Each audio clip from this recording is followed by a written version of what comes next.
வீட்டுக்கு முன்னாடி பாவக்காய் செடி போட்டிருந்தாங்களா, அதில் பாவக்காய் அங்கங்கே வந்திருந்ததுங்களா. சரி அதையெல்லாம் இன்றைக்கி பறிச்சுக்கலான்னு சொல்லிட்டு பாவக்காய் தாங்க கட் பண்ண வந்திருந்தேன்.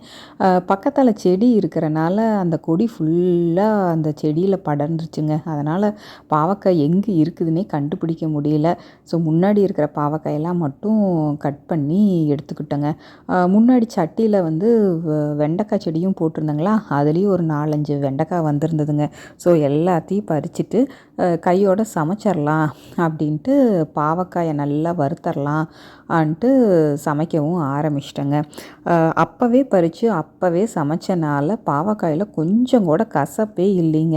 அப்போ தான் நினச்சேன், கடையில் வாங்குறதெல்லாம் மட்டும் இவ்வளோ கசப்பாக இருக்குதே, இது வந்து பாவக்காய் மாதிரியே இல்லைங்க, எப்பவும் நார்மலாக இருக்கிற காய்கறி மாதிரி தான் இருந்தது. ஏன்னா கொஞ்சம் கூட கசப்பே இல்லை. சாப்பாடு வந்து வச்சுட்டு அப்படியே இது பாவக்காயும் வறுத்து சாப்பிட்றப்ப அவ்வளோ சூப்பராக இருந்ததுங்க. ஓகேங்க, அடுத்த வீடியோவில் பார்க்கலாம்.